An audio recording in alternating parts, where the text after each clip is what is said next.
श्री शिवाय नमस्तुभ्यम। आज सुनिए शिव महापुराण का अध्याय 16। आज के अध्याय में आप जानेंगे सप्त ऋषियों के समझाने पर हिमवान का शिव के साथ अपनी पुत्री के विवाह का निश्चय करने का वर्णन। ब्रह्मा जी बोले, वशिष्ठ जी की बात सुनकर अपने गणों एवं भार्या सहित विस्मित होकर गिरिराज हिमालय पर्वतों से कहने लगे। हिमालय बोले, हे गिरिराज मेरो, हे सहा, हे गंधमादन, हे मंदर, हे मैनाक, हे विंध्य, हे पर्वतेश्वरों, आप सब लोग मेरी बात सुने। वशिष्ठ जी ऐसा कह रहे हैं, अब मुझको क्या करना चाहिए, इस संबंध में आप लोग विचार करें और मन से सब बातों का निर्णय करके जैसा ठीक हो वैसा बताइए। ब्रह्मा जी बोले, उनकी बात सुनकर सुमेरु आदि वे पर्वत भली भांति निर्णय करके प्रेम पूर्वक हिमालय से कहने लगे। पर्वत बोले, इस समय बहुत विचार करने की आवश्यकता नहीं है, कार्य तो हो ही गया है। हे महाभाग, यह कन्या देवताओं के कार्य के लिए ही उत्पन्न हुई है। इसका अवतार ही जब शिव के लिए हुआ है तो इसे शिव जी को ही देना चाहिए। इसने रुद्र की आराधना की है और रुद्र ने इसे स्वीकृति भी दी है। ब्रह्मा जी बोले, मेरु आदि पर्वतों की यह बात सुनकर हिमालय को बड़ी प्रसन्नता हुई और गिरिजा भी मन ही मन हंसने लगी। अरुंधति ने शिव पार्वती के विवाह के लिए अनेक प्रकार के वचनों तथा विविध इतिहासों से उन मैना को समझाया। तब शैल पत्नी मैना सब कुछ समझ गई और प्रसन्न चित्त हो गई। उन्होंने मुनियों, अरुंधति तथा हिमालय को भोजन कराकर स्वयं भोजन किया। तदंतर ज्ञानी गिरि श्रेष्ठ उन मुनियों की सेवा करके प्रसन्न चित्त और भ्रम रहित होकर हाथ जोड़कर प्रसन्नता पूर्वक कहने लगे। हिमालय बोले, हे महाभाग्यवान सप्त ऋषिगण, आप लोग मेरी बात सुनिए। मैंने शिवा और शिवजी का सारा चरित्र सुन लिया, जिससे मेरा सारा संदेह दूर हो गया है। मेरा यह शरीर, पत्नी मैना, पुत्री, पुत्र, रिद्धि, सिद्धि तथा अन्य जो कुछ भी मेरे पास है वह सब शिव का ही है, इसमें संदेह नहीं है। ब्रह्मा जी बोले, उन्होंने इस प्रकार कहकर शैलराज ने पुनः प्रेम से ऋषियों से कहा, मुझे शंकर का यह भाग उन्हें अवश्य देना है, ऐसा मैंने निश्चय किया है। ऋषि बोले, हे गिरे, भगवान शंकर ग्रहीता होने के कारण भिक्षुक हैं, आप कन्यादान देने के कारण दाता हैं और देवी पार्वती भिक्षा हैं। अब इससे उत्तम और क्या बात हो सकती है।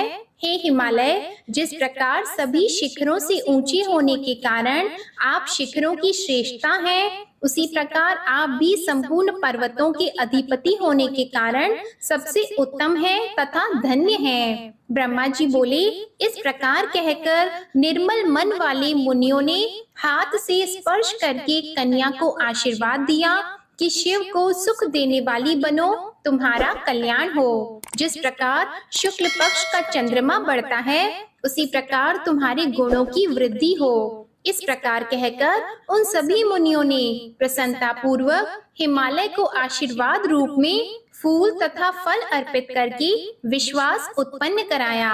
परम पतिव्रता सुमुखी अरुंधति ने शिवजी के गुणों से मैना को प्रलोभित किया। तदंतर हिमालय ने दाढ़ी में हरिद्रा तथा कुमकुम से मार्जन किया और लौकिक आचार पूर्वक सारा मंगल किया। तदंतर चौथे दिन शुभ लग्न का निश्चय कर परस्पर संतुष्ट होकर वे मुनिगण शिवजी के पास गए। वहां जाकर शिवजी को प्रणाम कर अनेक स्तुतियों से उनकी स्तुति कर वे वशिष्ठ आदि सभी मुनि कहने लगे।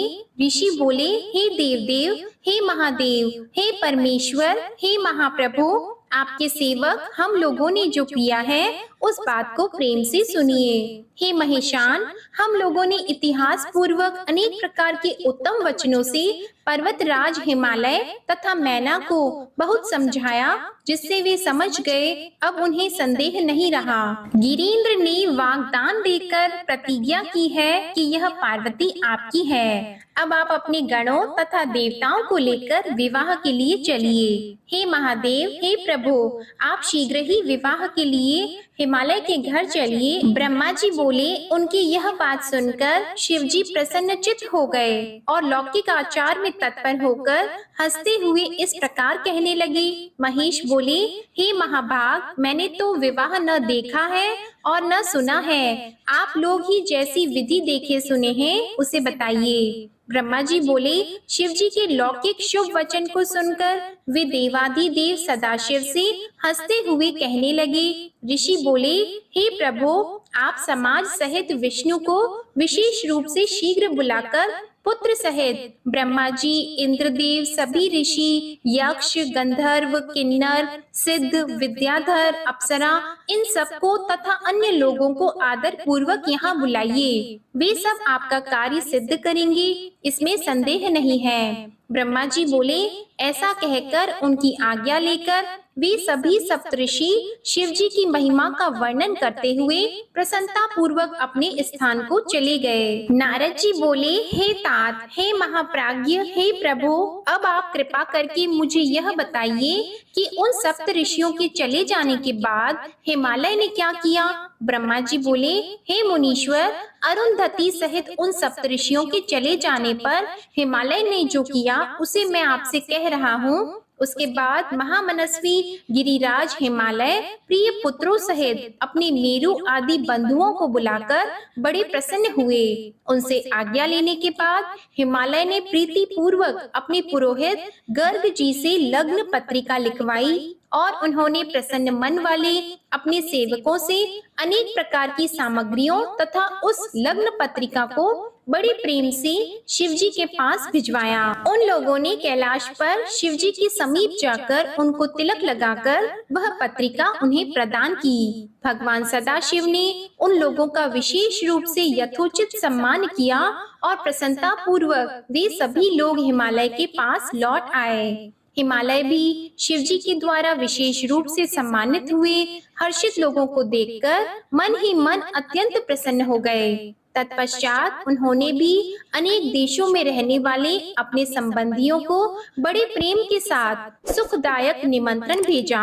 उसके बाद उन्होंने आदर से उत्तम अन्न तथा विवाह के लिए अनेक प्रकार की उपयोगी सामग्रियां एकत्रित की। उन्होंने चावल, चिवड़ा, गुड़, शर्करा तथा नमक का पहाड़ लगा दिया। दूध, घी, दही की वापी बनवाकर उन्होंने जौ आदि का आटा, लड्डू, पूरी प्रभुत संग्रह करवाया और अमृत के समान स्वादिष्ट इक्षुरस की वापी बनवा दी तथा मक्खन, आसवों का समूह एवं महास्वादिष्ट पकवानों एवं रसों का ढेर लगवा दिया। शिव जी के गण तथा देवताओं के लिए हितकारक अनेक प्रकार के व्यंजन, वस्तुएं तथा अग्नि से पवित्र किए गए अनेक प्रकार के बहुमूल्य वस्त्र, नाना प्रकार की मणियां, रत्न, सुवर्ण तथा चांदी, इन द्रव्यों को तथा अन्य वस्तुओं को विधि पूर्वक एकत्रित करके गिरिराज ने मंगलदायक दिन में मंगलाचार प्रारंभ किया।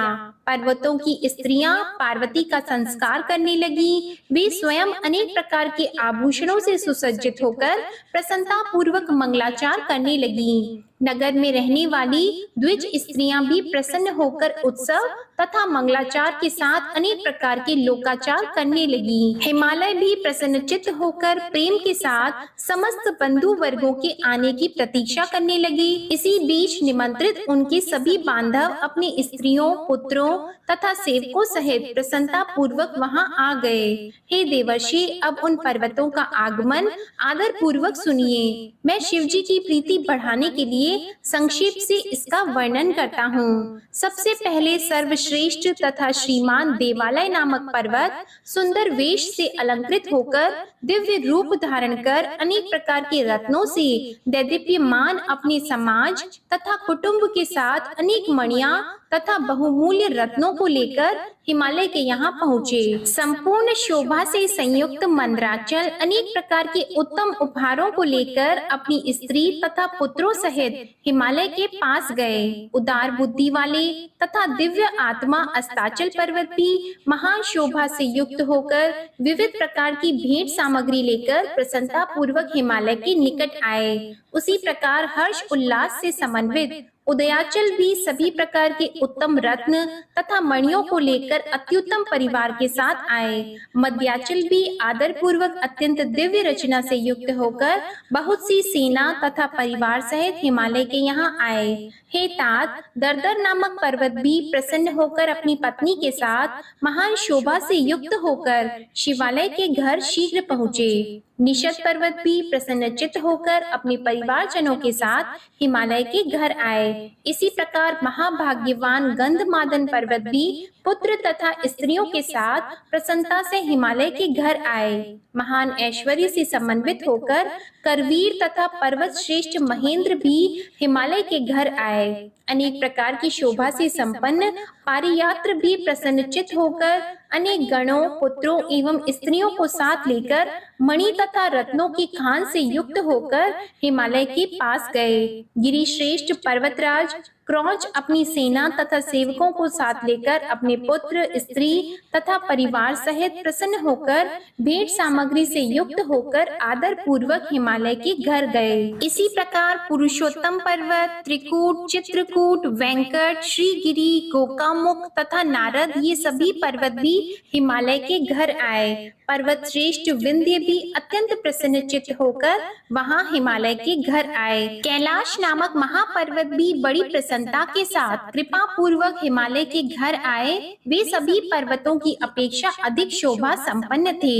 हे नारद, इसी प्रकार अन्य द्वीपों में रहने वाले तथा भारतवर्ष में रहने वाले जो अन्य पर्वत थे वे सब हिमालय के घर आए। हे मुने, हिमालय ने जिन पर्वतों को पहले ही प्रेम से आमंत्रित किया था वे सभी यह सोचकर कि यह शिवा और शिव का विवाह है, प्रसन्नता पूर्वक वहां आ गए। शिवा और शिव का विवाह हो रहा है यह जानकर उस समय शोणभद्र आदि सभी नद अनेक शोभा से युक्त होकर बड़ी प्रसन्नता के साथ वहां आ गए। शिवा और शिव का विवाह हो रहा है यह जानकर सभी नदियां दिव्य रूप धारण करके नाना भांति के अलंकारों से युक्त होकर प्रेम पूर्वक वहां आई। शिवा और शिव का विवाह हो रहा है यह जानकर गोदावरी, यमुना, ब्रह्मास्त्री तथा वेणिका हिमालय के यहाँ आई। शिवा और शिव का विवाह हो रहा है यह जानकर गंगा जी भी महाप्रसन्न होकर दिव्य रूप धारण करके अनेक प्रकार के आभूषणों से सुसज्जित होकर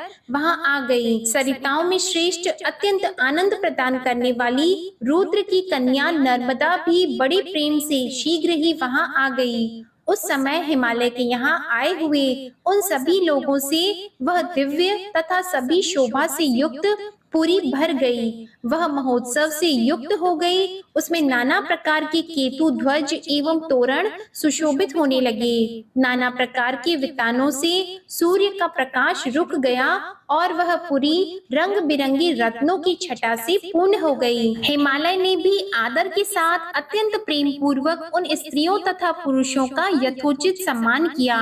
उन्होंने सभी लोगों को अलग अलग उत्तम स्थानों पर निवास प्रदान किया और अनेक प्रकार की सामग्रियों से उन्हें पूर्ण रूप से संतुष्ट किया।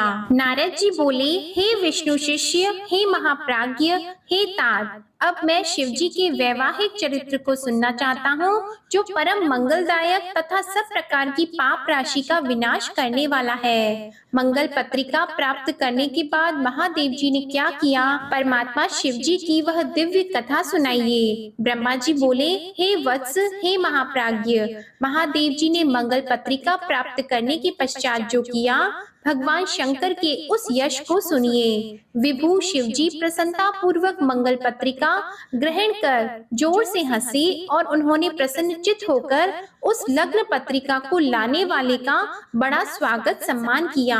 उन्होंने उस लग्न पत्रिका को सम्यक पढ़कर विधि विधान से स्वीकार किया तथा उन लोगों को आदर से बहुत सम्मानित कर विदा कर दिया। उन्होंने सप्त ऋषियों से कहा कि आप लोगों ने यह परम कल्याणकारी कार्य ठीक से संपन्न किया। अब मैंने विवाह स्वीकार कर लिया है, अतः मेरे विवाह में आप लोग अवश्य आइएगा। शिव जी के इस प्रकार के वचन को सुनकर वे परम प्रसन्न हो गए और उनको प्रणाम कर तथा उनकी प्रदक्षिणा करके अपने परम भाग्य की सराहना करते हुए अपने घर चले गए। हे मुनि, तब महान लीला करने वाले देवताओं के सहित देवेश्वर प्रभु शिव जी ने लौकिक आचार का आश्रय लेकर शीघ्र आपका स्मरण किया।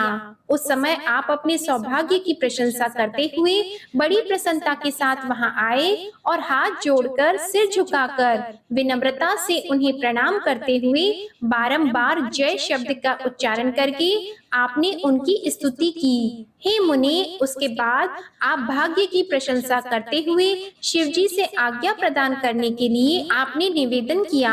हे मुनिवर, तब प्रसन्न चित्त होकर लौकिक गति को दिखाते हुए शुभ वचनों से आपको प्रसन्न करते हुए शिव जी कहने लगे। शिव जी बोले, हे मुनि श्रेष्ठ, मैं जो कहता हूँ उसे प्रेम पूर्वक सुनिए। आप मेरे परम प्रिय तथा भक्त राज शिरोमणि हैं, इसलिए आपसे कहता हूँ, आपकी आज्ञा से पार्वती ने जिस प्रकार की महान तपस्या की थी, उससे संतुष्ट होकर मैंने उसे पति बनने के लिए वरदान दे दिया है। मैं उसकी भक्ति के वशीभूत होकर अब विवाह करना चाहता हूँ। सप्त ऋषियों ने सारा कार्य संपन्न कर दिया है और विवाह का लग्न भी निश्चित कर दिया है। हे नारद, वह विवाह आज के 7वें दिन होगा। मैं लोक रीति का आश्रय लेकर वैवाहिक महोत्सव करूंगा। ब्रह्मा जी बोले, हे तात, इस प्रकार परमात्मा शंकर का वचन सुनकर आप परम प्रसन्न होकर उन प्रभु को प्रणाम करके यह वचन कहने लगे। नारद जी बोले, आपका यह व्रत है कि आप भक्तों के अधीन रहते हैं और ऐसा सभी का मत भी है, इसलिए आपने यह उचित ही किया, क्योंकि पार्वती यही चाहती भी थी। हे विभो, अब मेरे योग्य जो कोई कार्य हो आप मुझे बताइए। आपको प्रणाम है, आप मुझे अपना सेवक मानकर कृपा कीजिए। ब्रह्मा जी बोले, हे मुनीश्वर, जब आपने शिव जी से इस प्रकार कहा, तब भक्त वत्सल शिव जी प्रसन्न चित्त होकर आदर पूर्वक आपसे कहने लगे। शिव जी बोले, हे मुने, आप मेरी ओर से विष्णु आदि देवों, मुनियों, सिद्धों तथा अन्य लोगों को भी चारों ओर निमंत्रण दीजिए। मेरी आज्ञा को मानते हुए उपयुक्त सभी लोग उत्साह तथा शोभा से युक्त हो अपनी स्त्री, पुत्र तथा गणों के सहित इस विवाह में आए। हे मुने, जो इस विवाह उत्सव में सम्मिलित नहीं होंगे उन्हें मैं अपना नहीं मानूंगा, चाहे वे देवता ही क्यों न हो। ब्रह्मा जी बोले, हे मुनि, ईश्वर की इस आज्ञा को स्वीकार करके शिव प्रिय आपने शीघ्रता से उनके यहाँ जाकर सबको निमंत्रण दे दिया। हे नारद, इस प्रकार शिव जी के दूत का कार्य शीघ्रता से संपन्न कर शिव जी के पास आकर आप मुनिवर उनकी आज्ञा से वहीं बैठ गए। शिव जी भी उन लोगों के आगमन की प्रतीक्षा करने लगे। उनके गण सभी जगह नृत्य गान पूर्वक उत्सव करने लगे। इसी प्रकार अत्यंत सुंदर वेशभूषा से सुसज्जित होकर भगवान विष्णु अपने परिवार के साथ कैलाश आए। वे अपनी भार्या तथा पार्षदों के साथ भक्ति पूर्वक प्रणाम कर उनकी आज्ञा प्राप्त करके प्रसन्नचित्त होकर बैठ गए। उसके बाद मैं भी अपने गणों के साथ प्रसन्नता पूर्वक कैलाश पर्वत पर गया और प्रभु को प्रणाम करके अपने गण सहित आनंदित होकर बैठ गया। इंद्र आदि लोकपाल भी अपनी पत्नियों तथा सेवकों के सहित नाना प्रकार के अलंकारों से अलंकृत होकर उत्सव मनाते हुए वहां आए। इसी प्रकार निमंत्रित मुनि, नाग, सिद्ध तथा उपदेव एवं अन्य दूसरे लोग भी वहां आए। उस समय महेश्वर ने वहां आए उन सभी देवता आदि का प्रसन्नता से पृथक पृथक सत्कार किया। उस समय कैलाश पर देव स्त्रियों ने यथा योग्य नृत्य आदि करना प्रारंभ कर दिया और वहां अद्भुत एवं महान उत्सव होने लगा। हे मुनि, इसी समय जो विष्णु आदि देवगण शिव के यहाँ आए हुए थे, वे सब शिव की वर यात्रा की तैयारी कराने के लिए प्रसन्नता से निवास करने लगे। उस समय शिव जी की आज्ञा से आए हुए सभी लोग शिव जी के कार्य को यह मेरा ही कार्य है ऐसा समझकर शिव की सेवा करने लगे। सप्त मातृकाओं ने शिव जी के विवाह का दूल्हा वेश बड़े प्रेम से शिव जी के अनुरूप सजाया। हे मुनि श्रेष्ठ, परमेश्वर प्रभु की इच्छा से ही उनके स्वाभाविक वेश को भूषणों से सजाया गया। सप्त मातृकाओं ने मुकुट के स्थान पर चंद्रमा को बांध दिया। उनके ललाट में रहने वाला तीसरा नेत्र तिलक रूप से शोभित किया गया। हे मुनि, नाना रत्नों से दैदीप्यमान दो सर्प दोनों कानों को अलंकृत करने वाले कुंडल के रूप में शोभित हुए। उनके अंग में निवास करने वाले अन्य सर्प अनेक रत्नों से युक्त आभूषणों के समान सुशोभित हुए। उनके शरीर में लगी हुई विभूति चंदन आदि पदार्थों से उत्पन्न उत्तम अंग राग हो गया। उनका परम सुंदर गज चर्म दिव्य दुकूल के समान हो गया। उस समय शिव जी का ऐसा सुंदर रूप हो गया जो अवर्णनीय था। वे साक्षात ईश्वर हैं, अतः उन्होंने सभी ऐश्वर्य धारण कर लिया था। उस समय सभी देवता, दानव, नाग, पन्नग, अप्सराएं तथा महर्षिगण उत्सव से युक्त होकर शिवजी के समीप जाकर प्रसन्न हो कहने लगे। सभी लोग कहने लगे, हे महादेव, हे महेश्वर, हिमालय पुत्री महादेवी पार्वती से विवाह करने के लिए आप हम सभी के साथ कृपा पूर्वक प्रस्थान करें। तदुपरांत शिव तत्व को जानने के कारण प्रसन्न चित्त वाले विष्णु ने भक्ति पूर्वक शिव जी को प्रणाम कर उस प्रस्ताव के अनुरूप कहना प्रारंभ किया। विष्णु जी बोले, हे देव, हे महादेव, हे शरणागत वत्सल, आप अपने भक्तों का मनोरथ पूर्ण करने वाले हैं, अतः हे प्रभु मेरा निवेदन सुने। हे शंभो, हे शंकर, आप गृह सूत्र की विधि से गिरीश सुता देवी पार्वती के साथ अपने विवाह का कर्म कीजिए। हे हर, यदि आप गृह सूत्र की विधि से विवाह कर्म करेंगे तो सारे लोक में इसी प्रकार से विवाह की विधि प्रसिद्ध हो जाएगी। हे नाथ, इस लोक में आप अपने यश की घोषणा करते हुए कुल धर्म के अनुसार मंडप स्थापन तथा नांदी मुख कृत्य प्रसन्नता पूर्वक कीजिए। ब्रह्मा जी बोले, विष्णु के द्वारा इस प्रकार कहे जाने पर परमेश्वर शंकर जी ने समस्त लौकिक आचार मुझ ब्रह्मा के द्वारा संपन्न करवाया। हे नारद, उन्होंने सारे अभ्युदय का कार्यभार मेरे ऊपर सौंप दिया और मैंने भी मुनियों के साथ प्रेम पूर्वक सभी कृत्यों को पूरा किया। हे महामुनि, कश्यप, अत्रि, वशिष्ठ, गौतम, गुरु, बृहस्पति, शक्ति, जमदग्नि, पराशर, मार्कंडे, भारद्वाज, दधीची आदि ये तथा अन्य बहुत से ऋषिगण शिवजी के समीप आए और मेरी प्रेरणा से उन्होंने विधिवत क्रिया संपन्न की। वेद वेदांग के पारगामी उन ऋषियों ने शिवजी का समस्त कौतुक मंगल कर वेद रीति के अनुसार उनकी रक्षा का विधान किया। उन संपूर्ण ऋषियों ने ऋक, यजुः, साम एवं अन्य नाना प्रकार के रक्षोग्न सूक्तों से अनेक प्रकार के मंगल पाठ किए। उन्होंने विघ्न शांति के लिए मुझसे तथा श्री शिवजी से मंडपस्थ देवताओं तथा समस्त ग्रहों का पूजन करवाया। इस प्रकार शिवजी ने प्रसन्न होकर समस्त लौकिक कुलाचार तथा वैदिक विधि का संपादन कर प्रसन्नता पूर्वक ब्राह्मणों को प्रणाम किया। उसके बाद देवताओं और ब्राह्मणों को आगे कर सर्वेश्वर शिवजी अपने पर्वत उत्तम कैलाश से प्रसन्नता पूर्वक चले। लीला करने में प्रवीण वे शिवजी उन देवताओं तथा ब्राह्मणों के साथ कैलाश के बाहर भाग में आकर प्रेम से स्थित हो गए। देवताओं ने उस समय महेश की प्रसन्नता के लिए अनेक प्रकार के गाने बजाने तथा नृत्य संबंधी अनेक प्रकार के उत्सव किए। ब्रह्मा जी बोले, गिरिराज हिमालय सर्वव्यापी शिवजी को अपने नगर के निकट आया हुआ सुनकर बड़े प्रसन्न हुए।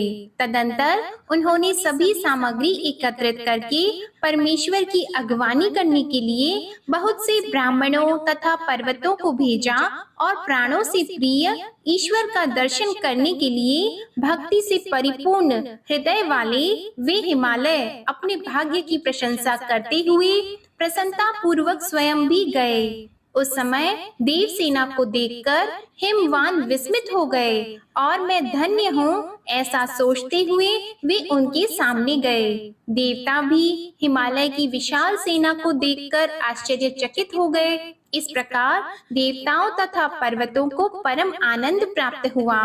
हे मुने, उस समय देवताओं तथा पर्वतों की विशाल सेना मिलकर पूर्व तथा पश्चिम सागर के समान शोभित हुई। वे देवता तथा पर्वत परस्पर मिलकर बड़ी प्रसन्नता से अपने को कृत्य मानने लगे। उसके बाद हिमालय ने ईश्वर को सामने देखकर उन्हें प्रणाम किया और सभी पर्वतों तथा ब्राह्मणों ने भी सदाशिव को प्रणाम किया। हिमालय ने वृषभ पर सवार प्रसन्न मुख वाले नाना अलंकारों से शोभित अपने दिव्य शरीर की शोभा से दिगंतरों को प्रकाशित करने वाले अत्यंत सूक्ष्म तथा नवीन रेशमी वस्त्र से शोभित विग्रह वाले, सिर पर रत्नों से जटित मुकुट धारण किए हुए, हंसते हुए शुभ्र कांति वाले, सर्पों के अलंकारों से सुशोभित अंग वाले, अंगों की अद्भुत प्रभा वाले, दिव्य कांति से संपन्न, हाथों में चंवर धारण किए, देवताओं द्वारा सेवित, बाईं ओर अच्युत, दाहिनी ओर ब्रह्मा, पृष्ठ भाग में इंद्र और पीछे तथा पार्श्व भाग में देवता आदि से शोभायमान, अनेक विध देवता आदि के द्वारा स्तुत, संसार का कल्याण करने वाले, अपनी इच्छा से शरीर धारण करने वाले, सर्वेश्वर, निर्गुण तथा सगुण रूप वाले, प्रकृति तथा पुरुष से भी परे और सच्चिदानंद स्वरूप शिव को देखा। हिमालय ने प्रभु के दक्षिण भाग में गरुड़ पर सवार तथा नाना प्रकार के आभूषणों से सुसज्जित अच्युत श्री हरि को देखा। हे मुने, उन्होंने प्रभु के वाम भाग में 4 मुख वाले, महान शोभा वाले तथा अपने परिवार से युक्त मुझे देखा। इस प्रकार शिव के परम प्रिय हम दोनों सुरेश्वरों को देखकर गिरीश ने परिवार सहित आदर से प्रणाम किया। फिर गिरीश्वर ने देवाधिदेव सदाशिव के पीछे तथा पार्श्व भाग में स्थित हुए सभी देवताओं को प्रणाम किया। इसके बाद शिव जी की आज्ञा से गिरिराज हिमालय आगे होकर अपने नगर में प्रविष्ट हुए।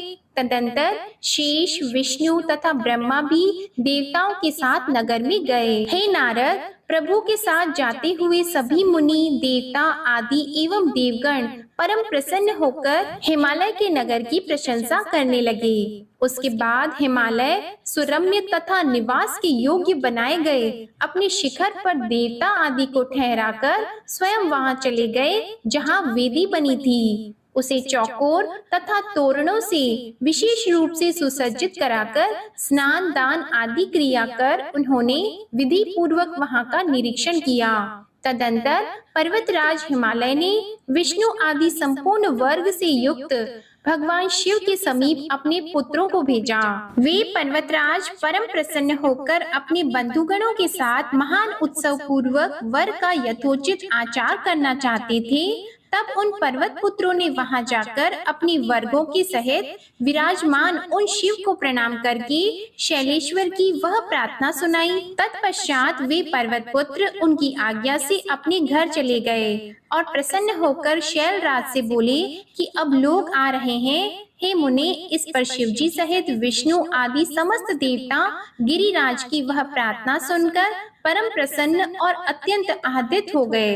उसके बाद सभी देवता, मुनि, गण तथा अन्य लोग उत्तम वेशभूषा धारण करके प्रभु के साथ पर्वतराज के घर गए। उस अवसर पर मैना ने शिवजी को देखना चाहा और हे मुनि, प्रभु को देखने के लिए उन्होंने आप मुनि श्रेष्ठ को बुलवाया। तब हे मुनि, आप प्रभु से प्रेरित होकर शिवजी के हृदय की बात पूर्ण करने की इच्छा से युक्त मन से वहां गए।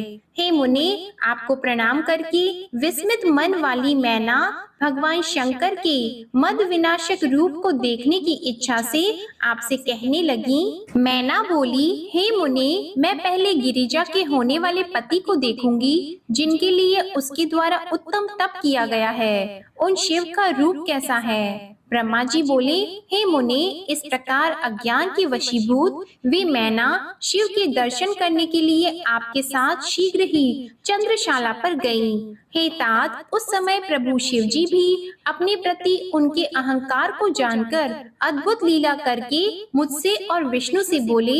शिव जी ने कहा, हे तात, आप दोनों मेरी आज्ञा से देवताओं के साथ अलग अलग पर्वत हिमालय के दरवाजे पर चलें, हम लोग बाद में चलेंगे। ब्रह्मा जी बोले, यह सुनकर विष्णु ने सभी देवगणों को बुलाकर वैसा करने को कहा।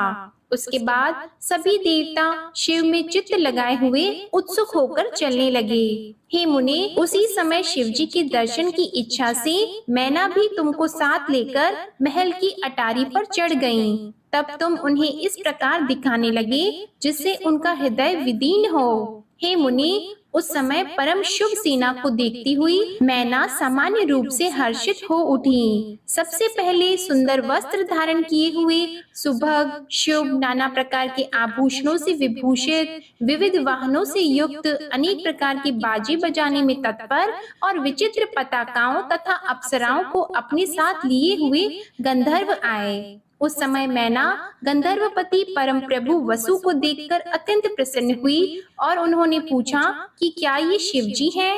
हे ऋषि श्रेष्ठ, तब आपने उनसे यह कहा कि ये शिव जी के गण हैं, शिवा के पति शंकर जी नहीं हैं। यह सुनकर मैना ने विचार किया कि जो इनसे भी अधिक श्रेष्ठ है वह कैसा होगा। उसी समय जो मणिग्रीव आदि यक्ष थे उनकी सेना को उन्होंने देखा, जिनकी शोभा गंधर्व से दुगनी थी। यक्षाधिपति मणिग्रीव को अत्यंत शोभा से समन्वित देखकर ये शिव स्वामी रुद्र हैं। मैना ने हर्षित होकर ऐसा कहा, हे नारद, तब तुमने कहा ये शिवा स्वामी रुद्र नहीं हैं, ये तो शिव के सेवक हैं। उसी समय अग्निदेव आ गए। मणिग्रीव की अपेक्षा उनकी दुगुनी शोभा देखकर मैना ने पूछा, क्या ये ही गिरिजा के स्वामी रुद्र हैं? तब आपने कहा नहीं। तत्पश्चात उनकी भी शोभा से द्विगुणित शोभा युक्त यम आए। उन्हें देखकर प्रसन्न होकर मैना ने कहा, क्या ये रुद्र हैं? तब आपने उनसे कहा नहीं। इसी प्रकार अन्य देव, गुरु, ऋषि, गंधर्व,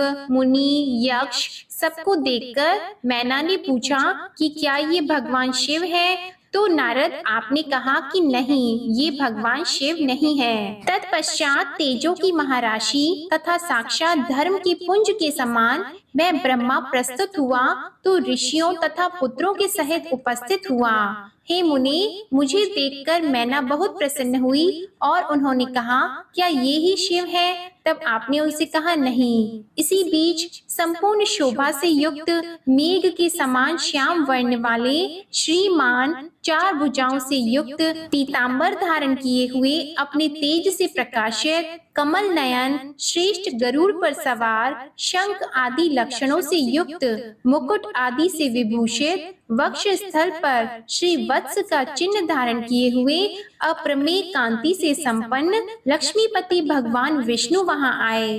उनको देखकर उनके नेत्र चकित हो गए और उन्होंने हर्ष से भरकर कहा, ये ही साक्षात गिरिजापति शिव हैं, इसमें संदेह नहीं। तब मैना का वचन सुनकर परम कौतुकी आप नारद ने कहा कि वे शिवापति नहीं हैं, अपितु ये केशव भगवान विष्णु हैं। ये शंकर जी के समस्त कार्यों के अधिकारी तथा उनके प्रिय हैं। उन पार्वती पति शिव को इनसे भी अधिक श्रेष्ठ समझना चाहिए। हे मैना, उनकी शोभा का वर्णन मैं नहीं कर सकता। वे ही समस्त ब्रह्मांडों के अधिपति सर्वेश्वर तथा स्वराट हैं। ब्रह्मा जी बोले, नारद के वचन को सुनकर मैना ने उसको पार्वती को महाधनवती, भाग्यवती, तीनों कुलों पितृकुल, मातृकुल तथा पति कुल को सुख देने वाली तथा कल्याणकारिणी समझा। उसके बाद प्रीति युक्त चित्त से प्रसन्न मुख वाली मैना बार बार अपने भाग्य की बढ़ाई करती हुई कहने लगी। मैना बोली, पार्वती के जन्म से इस समय मैं सर्वथा धन्य हो गई। गिरीश्वर भी आज धन्य हो गए। मेरा सब कुछ धन्य हो गया। उत्तम प्रभा से युक्त जिन जिन देवताओं एवं देवाधिपतियों को मैंने देखा, सबके जो स्वामी हैं, वे ही इसके पति होंगे। उसके भाग्य का क्या वर्णन किया जाए। उसके द्वारा भगवान शिव को पति रूप में प्राप्त करने के कारण 100 वर्षों में भी पार्वती के सौभाग्य का वर्णन नहीं किया जा सकता। ब्रह्मा जी बोले, प्रेम से परिपूर्ण चित्त वाली मैना जब इस प्रकार कह रही थी, उसी समय सब कुछ करने में सर्वथा समर्थ प्रभु रुद्र अद्भुत वेश धारण कर आ गए। हे तात, उनके गण भी अद्भुत थे, जो मैना के गर्व को दूर करने वाले थे। उस समय प्रभु रुद्र अपने को माया से निर्लिप्त तथा निर्विकार दिखा रहे थे।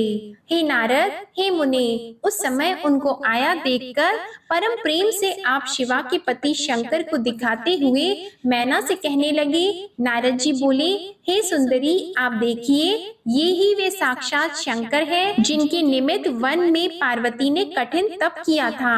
ब्रह्मा जी बोले, नारद के वचन को सुनकर मैना हर्षित होकर अद्भुत आकृति वाले अद्भुत गणों से युक्त तथा आश्चर्यजनक प्रभु शिव जी को देखने लगी। उसी समय भूत प्रेत आदि से युक्त तथा नाना प्रकार के गणों से समन्वित अत्यंत अद्भुत रुद्र सेना आ पहुंची। उनमें कोई आंधी के समान रूप धारण किए हुए थे, कोई पताका के समान मरमर शब्द कर रहे थे, कोई वक्र तुंड थे तथा कोई विकृत रूप वाले, कोई विकराल थे, कोई बड़ी दाढ़ी वाले थे, कोई लंगड़े थे, कोई अंधे थे, कोई हाथ में दंड पाश तथा कोई मुद्र धारण किए हुए थे, कोई विरुद्ध वाहन पर सवार थे, कोई श्रृंगी नाद कर रहे थे, कोई डमरू बजा रहे थे, कोई गोमुख बजा रहे थे, कोई मुख रहित थे, कोई विकट मुख वाले थे, कोई गण बहुत मुख वाले थे, कोई हाथ से रहित थे, कोई विकृत हाथ वाले थे। सभी गण नाना प्रकार के वेश धारण किए हुए थे। इसी प्रकार और भी विकृत आकृति वाले अनेक प्रबल गण थे। हे तात, वे असंख्य बड़े वीर और भयंकर थे। उसके बाद हे मुने, आपने मैना को रुद्र गणों को अंगुली से दिखाते हुए कहा, हे वरानने, आप इन शंकर के गणों को और शंकर को भी देखिए। हे मुने, भूत प्रेत आदि असंख्य गणों को देखकर वे मैना तत्क्षण भय से अत्यंत व्याकुल हो गईं। उन गणों के मध्य निर्गुण परम गुणी वृषभ पर 5 मुख तथा 3 नेत्र वाले शिव विभूति से सवार, विभूषित, जटाजूट से युक्त, मस्तक में चंद्रकला से शोभित, 10 भुजाओं से युक्त, कपाल धारण किए, व्याघ्र चर्म का उत्तरीय धारण किए हुए, हाथ में श्रेष्ठ पिनाक धारण किए हुए, शूल से युक्त, विरूप नेत्र वाले, विकृत आकार वाले, व्याकुल तथा गज चर्म ओढ़े हुए शिव को देखकर पार्वती की माता भयभीत हो उठी। उसके अनंतर आश्चर्यचकित कांपती हुई, व्याकुल तथा भ्रमित बुद्धि वाली उन मैना को अंगुली के संकेत से शिव जी की ओर दिखाते हुए आपने कहा, ये ही शिव हैं। आपके उस वचन को सुनते ही वे सती मैना दुखित होकर वायु के झोंके से गिरी हुई लता के समान शीघ्र ही पृथ्वी पर गिर पड़ी। इस विकृत रूप को देखकर दुराग्रह में फंसकर मैं ठगी गई, ऐसा कहकर वे मैना क्षण मात्र में मूर्छित हो गईं। उसके बाद सखियों के द्वारा अनेक प्रकार के प्रयत्नों से उपचार करने पर हिमालय प्रिया मैना को धीरे धीरे चैतन्य प्राप्त हुआ। ब्रह्मा जी बोले, हे नारद, चेतना प्राप्त करके शैल प्रिया सती मैना अत्यंत शुद्ध होकर विलाप करने लगी और सबका तिरस्कार करने लगी। मैना बोली, हे मुने, पहले आपने ही कहा था कि यह पार्वती शिव को वरण करेगी। तत्पश्चात हिमवान से कहकर आपने उसे तपस्या के कार्य में लगाया। उसका तो प्रतिकूल एवं अनर्थकारी परिणाम दिखाई पड़ा, यह सत्य है। हे दुष्ट बुद्धि वाले मुने, आपने मुझ अधम को सर्वथा धोखा दिया। वे दिव्य ऋषि कहाँ गए जो वशिष्ठ पत्नी तपस्विनी है?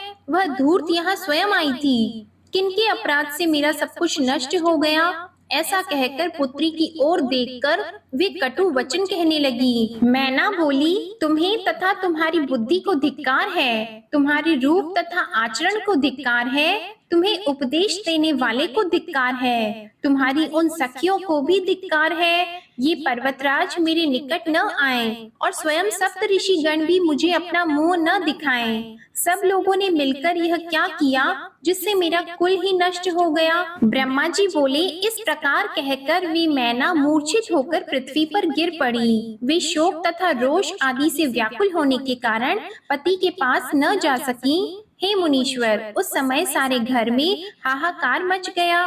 फिर सब देवता बारी बारी से वहां उनके समीप आए हे देव मुनि, पहले मैं स्वयं ही आया, तब हे ऋषि श्रेष्ठ, मुझे देखकर आप उनसे यह वचन कहने लगे।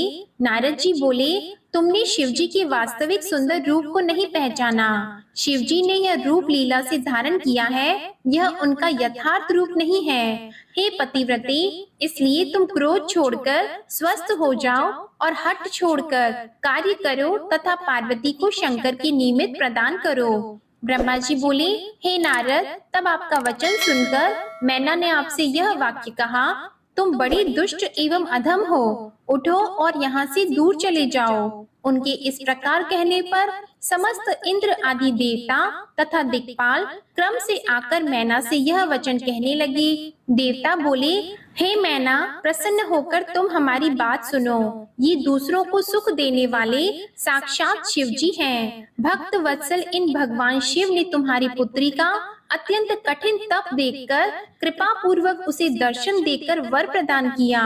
ब्रह्मा जी बोले, इसके बाद मैना बारंबार बहुत विलाप करके देवताओं से बोली, भयानक रूप वाले शिव को मैं अपनी कन्या नहीं दूंगी। आप सभी देवगण किस लिए प्रपंच में पड़े हैं और इसके श्रेष्ठ रूप को व्यर्थ करने के लिए तत्पर हैं। हे मुनीश्वर, उनके इस प्रकार कहने पर सभी वशिष्ठ आदि सप्त ऋषि वहां आकर उनसे यह वचन कहने लगे। सप्त ऋषि बोले, हे पितृकन्ये, हे गिरि प्रिय, हम कार्य सिद्ध करने के लिए आए हैं। जो बात ठीक है उसे हम विपरीत कैसे मान सकते हैं। यह सबसे बड़ा लाभ है जो आपको शंकर जी का दर्शन प्राप्त हुआ और वे दान के पात्र होकर आपके घर आए हैं। ब्रह्मा जी बोले, उनके इस प्रकार कहने पर मैना ने उन मुनियों के वचन को झूठा समझ लिया और वे अज्ञानतावश रुष्ट होकर उन ऋषियों से इस प्रकार कहने लगी। मैना बोली, मैं शस्त्र आदि से उसका वध कर दूंगी, किंतु शंकर के निमित्त उसे नहीं दूंगी। हिमालय बोले, हे मैना, हे प्रिय, तुम आज व्याकुल क्यों हो गई? मेरी बात सुनो। तुम्हारे घर कौन कौन लोग आए हैं? तुम इनकी निंदा क्यों करती हो? तुम शंकर को अच्छी तरह नहीं जानती हो। अनेक रूप और नाम वाले उन शंकर के विकट रूप को देखकर व्याकुल हो गई हो। उन शंकर को मैं जानता हूँ, वे सबका पालन करने वाले, पूज्यों के भी पूज्य और निग्रह तथा अनुग्रह करने वाले हैं। तुम मेरी बात सुनो। ये शंकर विकट रूप धारण कर द्वार पर जो आए हैं, वे अपनी लीला दिखा रहे हैं। हे देवी, पहले हम दोनों ने उनका श्रेष्ठ महात्म्य देखकर ही कन्या देना स्वीकार किया था। हे प्रिय, अब उस बात को सत्य रूप से प्रमाणित करो। ब्रह्मा जी बोले, हे मुनि, इस प्रकार कहकर उन पर्वतराज हिमालय ने मौन धारण कर लिया। तब यह सुनकर पार्वती की माता मैना हिमालय से कहने लगी। मैना बोली, हे नाथ, यदि आप भयंकर रूप वाले रुद्र को पुत्री देंगे तो मैं निश्चित रूप से शरीर त्याग दूंगी। ब्रह्मा जी बोले, हे नारद, जब मैना हठ पूर्वक यह बात कर रही थी, उसी समय पार्वती स्वयं आ गई और मनोहर वचन कहने लगी। पार्वती बोली, हे माते, आपकी बुद्धि विपरीत तथा अमंगलकारिणी कैसे हो गई? धर्म का अवलंबन करने वाली होने पर भी आप धर्म का त्याग क्यों कर रही हैं? ये रुद्र सबसे श्रेष्ठ साक्षात ईश्वर, सबको उत्पन्न करने वाले शंभु, सुंदर रूप वाले, सुख देने वाले तथा सभी श्रुतियों में वर्णित है। हे माता, ये ही महेश कल्याण करने वाले सर्व देवों के प्रभु तथा स्वराट हैं। नाना प्रकार के रूप एवं नाम वाले और ब्रह्मा एवं विष्णु आदि से भी सेवित हैं। वे सबके कर्ता, हर्ता, निर्विकारी, त्रिदेवेश, अविनाशी तथा सनातन हैं। इन्हीं के लिए सभी देवगण दास के समान होकर तुम्हारे द्वार पर उत्सव करते हुए आए हैं। अब इससे बढ़कर और क्या सुख होगा?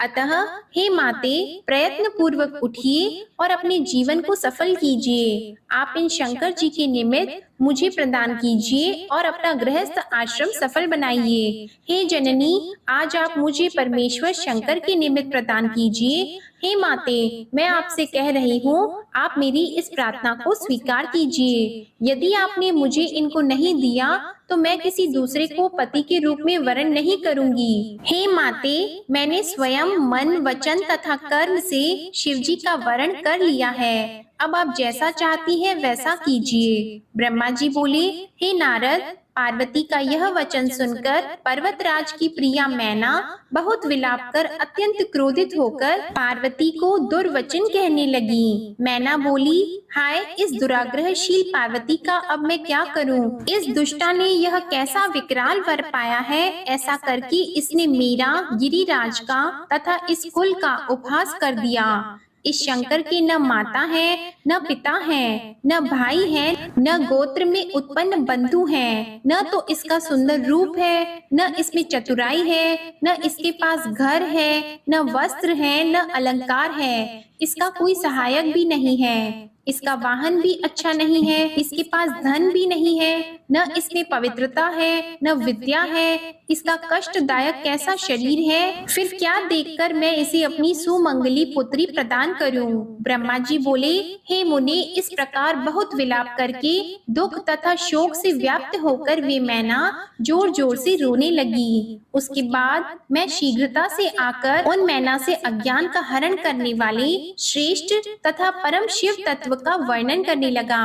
ब्रह्मा जी बोले, हे मैना, आप प्रीति पूर्वक मेरे शुभ वचन को सुनिए, जिसके प्रेम पूर्वक सुनने से आपकी को बुद्धि नष्ट हो जाएगी। शंकर जगत की सृष्टि करने वाले, पालन करने वाले तथा विनाश करने वाले हैं। आप उनके रूप को नहीं जानती हैं और दुख क्यों उठा रही हैं? ये प्रभु अनेक रूप तथा नाम वाले, सबके स्वामी, विकल्प से रहित हैं। हे मैना, ऐसा जानकर आप शिवा को शिव जी के लिए प्रदान कीजिए और सभी कार्य का नाश करने वाले इस दुराग्रह तथा दुर्बुद्धि का त्याग कीजिए। ब्रह्मा जी बोले, हे मुनि, मेरे ऐसा कहने पर वे मैना बार बार विलाप करती हुई लज्जा त्याग कर मुझसे कहने लगी, हे ब्रह्मा, आप इसके अति श्रेष्ठ रूप को किस लिए व्यर्थ कर रहे हैं? आप इस शिवा को स्वयं मार क्यों नहीं डालते? आप ऐसा न कहिए कि इसे शिव को दे दीजिए, मैं अपनी इस प्राण प्रिया पुत्री को शिव की निमित्त नहीं दूंगी। ब्रह्मा जी बोले,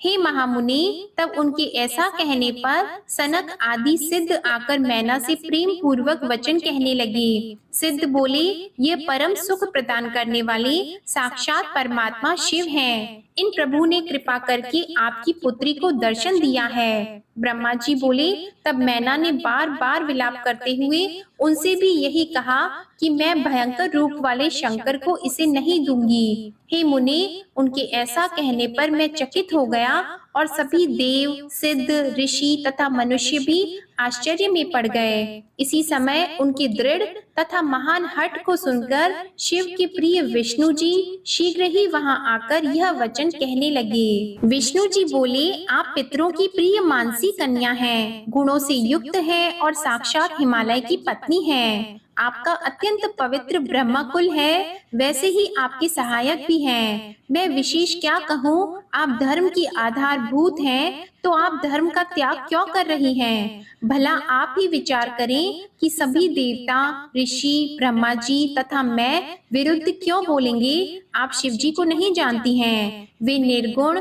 सगुण, सुरूप, सज्जनों को शरण देने वाले तथा सभी के सेव्य हैं। उन्होंने ही मूल प्रकृति ईश्वरी देवी का निर्माण किया और उस समय उनके बगल में उन्होंने पुरुषोत्तम की भी रचना की। तदंतर उन दोनों से मैं तथा ब्रह्मा अपने गुण तथा रूप के अनुसार उत्पन्न हुए हैं, किंतु वे रुद्र स्वयं अवतरित होकर लोगों का हित करते हैं। वेद, देवता तथा जो कुछ स्थावर जंगम रूप जगत दिखाई देता है, वह सब शिवजी से ही उत्पन्न हुआ है। उनके स्वरूप का वर्णन किसने किया है और उसे कौन जान सकता है? मैं तथा ब्रह्मा जी भी उनका अंत न पा सके। ब्रह्मा से लेकर तृण पर्यंत जो कुछ जगत दिखाई देता है, उस सबको शिव समझिए, इसमें संदेह नहीं करना चाहिए। अपनी लीला से इस प्रकार के सुंदर रूप से अवतीर्ण हुए वे शिव पार्वती के तप के प्रभाव से ही आपके द्वार पर आए हैं। इसलिए हे हिमालय पत्नी,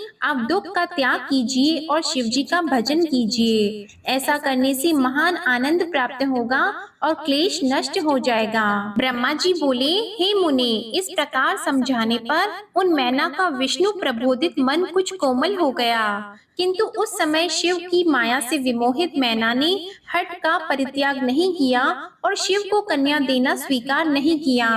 पार्वती माता गिरिप्रिया उन मैना ने विष्णु के मनोहर वचन को सुनकर कुछ उद्भुत होकर विष्णु जी से कहा, यदि वे सुंदर शरीर धारण करें तो मैं अपनी कन्या दे सकती हूँ, अन्यथा करोड़ों प्रयत्नों से भी मैं नहीं दूंगी। मैं सत्य तथा दृढ़ वचन कहती हूँ। ब्रह्मा जी बोले, हे नारद, जो सबको मोहने वाली है, उस शिव इच्छा से प्रेरित हुई धन्य तथा दृढ़ व्रत वाली वे मैना इस प्रकार कहकर चुप हो गई। ओम नमः शिवाय। आज का अध्याय समाप्त हुआ। आपको ये कथा पसंद आए तो वीडियो को लाइक कीजिएगा, शेयर कीजिएगा, कमेंट में भगवान भोलेनाथ जी की जय लिखिएगा और चैनल को जरूर सब्सक्राइब कीजिएगा। इसी के साथ आप हमारे चैनल पर सावन मास महात्म्य की कथा और शनिवार व्रत कथा भी जरूर सुनिएगा।